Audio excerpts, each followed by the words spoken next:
2021년 1월 4일 월요일 새벽입니다. 다니엘 2장 24절에서 35절까지, 다니엘 2장 24절에서 35절까지. 이에 다니엘은 왕이 바벨론 지혜자들을 죽이라 명령한 아리옥에게로 가서 그에게 이같이 이르되, 바벨론 지혜자들을 죽이지 말고 나를 왕의 앞으로 인도하라. 그리하면 내가 그 해석을 왕께 알려드리리이다 하니, 이에 아리옥이 다니엘을 데리고 급히 왕 앞에 들어가서 아뢰되, 내가 사로잡혀온 유다 자손 중에서 한 사람을 찾아내었나이다. 그가 그 해석을 왕께 알려드리리이다 하니라. 왕이 대답하여 벨드사살이라 이름한 다니엘에게 이르되, 내가 꾼 꿈과 그 해석을 네가 능히 내게 알게 하겠느냐 하니, 다니엘이 왕 앞에 대답하여 이르되, 왕이 물으신 바 은밀한 것은 지혜자나 술객이나 박수나 점쟁이가 능히 왕께 보일 수 없으되, 오직 은밀한 것을 나타내실 이는 하늘에 계신 하나님이시라. 그가 느부갓네살 왕에게 후일에 될 일을 알게 하셨나이다. 왕의 꿈, 곧 왕이 침상에서 머릿속으로 받은 환상은 이러하나이다. 왕이여, 왕이 침상에서 장래일을 생각하실 때에 은밀한 것을 나타내시는 이가 장래일을 왕에게 알게 하셨사오며, 내가 이 은밀한 것을 나타내심은 내 지혜가 모든 사람보다 낫기 때문이 아니라 오직 그 해석을 왕에게 알려서 왕이 마음으로 생각하던 것을 왕에게 알려주려 하심이니이다. 왕이여, 왕이 한 큰 신상을 보셨나이다. 그 신상이 왕 앞에 섰는데 크고 광채가 매우 찬란하며 그 모양이 심히 두려우니, 그 우상의 머리는 순금이요, 가슴과 두 팔은 은이요, 배와 넓적다리는 노시요, 그 종아리는 쇠요, 그 발은 얼마는 쇠요, 얼마는 진흙이었나이다. 또 왕이 보신즉 손대지 아니한 돌이 나와서 신상의 쇠와 진흙의 발을 쳐서 부서뜨리매, 그때 쇠와 진흙과 놋과 은과 금이 다 부서져 여름 타작마당에 겨같이 되어 바람에 불려간 곳이 없었고, 우상을 친 돌은 태산을 이루어 온 세계에 가득하였나이다. 아멘. 세상왕의 꿈을 통해 선포된 400년 후에 일어날 계시, 이 계시를 하나님의 사람 다니엘이 하나님께 직접 전해 듣습니다. 그리고 즉시로 왕에게 달려가는 선택을 하지 않고 밤새 하나님께 감사하며 하나님과 친밀한 교제를 먼저 나눕니다. 그리고 다음날 아침 왕의 시위대 장관에게 먼저 찾아갑니다. 왕의 꿈 내용과 해석을 내가 가지고 왔으니 자신이 왕을 만날 수 있도록 그렇게 요청을 합니다.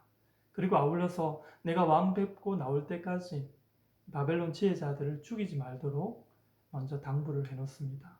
그러니까 다니엘이 바로 왕 앞에 나아가기보다 이 시위대 장관을 먼저 찾아간 것은 저들의 안위 때문에 그렇게 한 것이었습니다. 사악한 정치가 만연한 왕궁이었죠. 그러나 다니엘이 저들의 안위까지 챙기는 것을 볼 때 다니엘은 적이라고 해서 무조건 미워하는 그런 사람은 아니었습니다. 25절에 이에 아리옥이 다니엘을 데리고 급히 왕 앞에 들어가서 아뢰되, 내가 사로잡혀온 유다 자손 중에서 한 사람을 찾아내었나이다. 그가 그 해석을 왕께 알려드리리이다 하니, 아리옥이 급히 다니엘을 데리고 왕 앞에 나가서 이렇게 보고하죠. 내가 사로잡혀온 유다 자손에게서 한 사람을 찾아내었나이다. 내가 당신의 문제를 해결할 자를 내가 찾아서 이렇게 데려왔나이다. 그럽니다.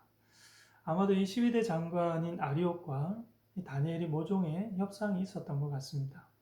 바벨론 지혜자들을 죽이지 말아라. 그러면 왕의 문제를 해결할 자를 당신이 애써 수고해서 찾은 것으로 그렇게 보고해도 된다. 이런 것이었죠. 시위대 장관 아리옥은 자기 유익을 위해서 그렇게 한 것이라면, 다니엘은요, 사람의 생명은 원수라도 소중하기 때문에 그렇게 한 것이었습니다. 왕이 보고를 듣고 이제 흥분을 했습니다. 그러면서 과연 내가 무슨 꿈을 꾸었는지, 그리고 그 해몽까지라도 네가 과연 설명이 되겠느냐 질문합니다. 다니엘이 어떻게 대답합니까? 왕의 꿈 내용에 대해서는 바벨론의 모든 지혜자들 중에 그 누구도 대답할 수 없다.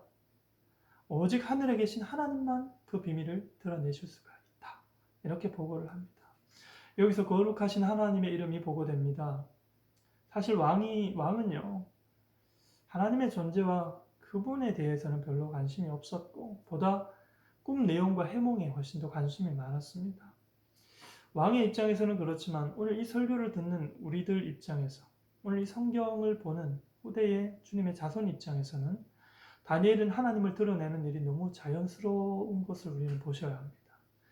다니엘의 일상이 자기 성공의 기회를 찾는 삶이 아니었고 하나님을 드러낼 기회를 찾는 그의 삶의 일상이었다는 것입니다. 우리는 이 대목을 좀 예의주시해서 보셔야 합니다. 다니엘이 왕에게 이렇게 말합니다. 30절에요. 내게 이 은밀한 것을 나타내심은 내 지혜가 모든 사람보다 낫기 때문이 아니라 오직 그 해석을 왕에게 알려서 왕이 마음으로 생각하던 것을 왕께 알려주려 하심이니이다. 왕이 마음 가운데 생각하던 것이 무엇입니까? 왕이 이제 잠을 자기 위해 침상에 누울 때 두 가지 마음을 가졌습니다. 하나는요, 자신이 역사상 위대한 왕국을 이룩했다라는 이 팩트에 대한 자부심이었습니다. 자부심에 대한 마음. 그 동시에 위대한 바벨론 왕국의 미래에 대한 불안한 마음이었습니다. 힘들게 세운 이 왕국이 과연 영원할 수 있을까? 이 왕국이 앞으로 어떻게 될 것인가에 대한 암묵적인 불안이 그가 가진 마음이었죠. 이렇게 왕의 마음으로 불안해하던 것, 하나님은 하나님의 사람을 통해 이 나라의 운명에 대해서 그 왕이 알기를 원했던 것입니다. 그래서 하나님이 다니엘을 통해서 전하고 있는 것이죠. 왕이여 왕께서 빛이 찬란한 으리으리한 큰 신상을 보셨나이다. 왕은 꿈에서 사람 모양의 거대한 신상을 봅니다. 머리는 금이요, 가슴과 팔은 은이요, 배와 허벅지는 굴이나 청동으로, 그리고 다리는 철이요, 발은 철과 진흙으로 섞여있는 그 큰 신상을 보게 되었습니다. 그게 끝이 아닙니다. 거기서 갑자기 어디선가 굴러온 돌이 신상의 발등에 쿵 떨어진과 동시에 그 신상이 와르르 무너지는 것이죠. 그리고 그 돌이 어떻게 됩니까? 갑자기 태산보다 더 커지더니 온 땅을 그 돌로 뒤덮여지는 그 상황을 보게 된 것입니다. 35절입니다. 그때 새와 진흙과 놋과 은과 금이 다 부서져 여름 타작마당에 겨같이 되어 바람에 불려간 곳이 없었고 우상을 친 돌은 태산을 이루어 온 세계에 가득하였더라. 성경은 왕의 꿈의 의미가 말세되어질 일에 대한 것이다 라고 이야기합니다. 28절입니다. 오직 은밀한 것을 나타내실 이는 하늘에 계신 하나님이시라. 그가 느부갓네살 왕에게 후일에 될 일을 알게 하셨나이다. 후일에 될 일, 말세에 되어질 일이라는 것이죠. 저자는 이 신상을 우상이라고 이렇게 해석을 합니다. 표현을 해요. 그래서 머리는 황금이요, 그 아래로 내려갈수록 은, 청동, 철, 그리고 진흙 이렇게 되죠. 점점 내려갈수록 그 가치가 하락되는 것을 보게 됩니다. 인간 문화는 마지막으로 갈수록 사실상 더 못한 인생이 됩니다. 인간 가치가 점점 못한 인생으로 전락되더라는 것이죠.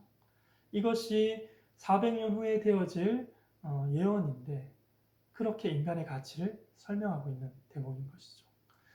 예전에 유물론 세상이 대세였을 때에는 인간과 물질이 동등한 대우를 받았었습니다.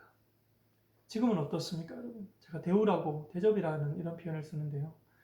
지금은 물질보다 인간 가치가 더 못한 그런 가운데 있습니다. 사람이 돈을 섬기면서 생명을 연장하고 있는 그런 시대를 우리가 살아가고 있습니다. 냉정하게 보면 그렇지 않습니까? 사람을 위해서 물질이 생겨나게 됐는데 이 물질의 노예가 되어서 물질에 우리의 생명을 구걸하는 그런 인생을 살게 되는 것이죠. 과학 문명이 발달할수록 인간의 의식 수준이 점점 좋아지는 것 같은데 쪼개고 나누면서 섬세하게 분석하면서 인간이 더 놀라워지는 것 같은데 사실은 오히려 더 짐승이 되어가고 있는 것이죠. 기독교가 왜 필요하죠? 기독교는요, 본래의 인간 가치를 가장 정직하게 드러내는 역할을 하는 공동체입니다. 그래서 여러분, 우리가 아는 것처럼 우리 한 사람의 가치가 얼마나 소중합니까? 예수님의 성육신과 그리스도의 십자가의 은혜는요, 우리의 마음판에 그려져 있지 않았고 새겨져 있습니다. 그래서 하나님께서 우리를 버릴 수 없는 결정적인 흔적을 우리가 가졌을 뿐만 아니라 하나님이 우리를 영원한 자녀로 삼으셨다라는 그 결정적인 흔적을 우리는 마음판에 새겨서 가지고 있는 사람들이에요. 하나님의 독생자를 죽이시고 우리는 살리셨잖아요. 그래서 우리는 결정적으로 어떤 존재입니까? 예수님 값인 거예요. 우리의 존재값은 예수님을 죽이고 우리는 살려주셨기 때문에 하나님 앞에서 우리는 예수님 값인 거예요. 그리고 주의 자녀라고 부르심 받은 우리의 행동 여부에 따라서 우리의 존재 가치가 높아졌다, 낮아졌다. 그렇게 하지 않습니다. 하나님 앞에서 우리는 영원한 자녀입니다. 하나님 앞에서 우리는 우리 행동 여부를 넘어서서 우리가 언제든지 주의 이름을 부르면 하나님은 거기에 반응하는 그런 자리에, 그런 관계 속에 우리는 늘 있습니다. 잊지 마셔야 합니다. 오늘날도 잘못된 자본주의의 노예가 되어서 생명을 구걸하는 그런 시대를 우리가 살아가고 있다고 했습니다. 우리의 존재 가치를 세상이 다시 정하도록 내버려 두지 맙시다. 하나님이 우리를 만드시고 당신의 형상대로 만드시고 만물의 으뜸이라고 우리의 존재 가치를 그렇게 정했습니다. 그런데 세상이 우리의 존재 가치를 다시 정하도록 우리 내버려 두지 맙시다. 아울러 사단이 택한 주의 자녀들 농락하지 못하도록 우리가 더욱 말씀 위에 서서 우리의 존재 가치를 우리의 삶의 라이프 스타일을 통해서 세상 가운데 드러냄으로 말미암아 저들의 존재 가치를 다시 매길 수 있도록 우리가 기회를 주는 삶을 삽시다. 그런 우리의 삶에 하나님께서 친히 도와주실 것입니다.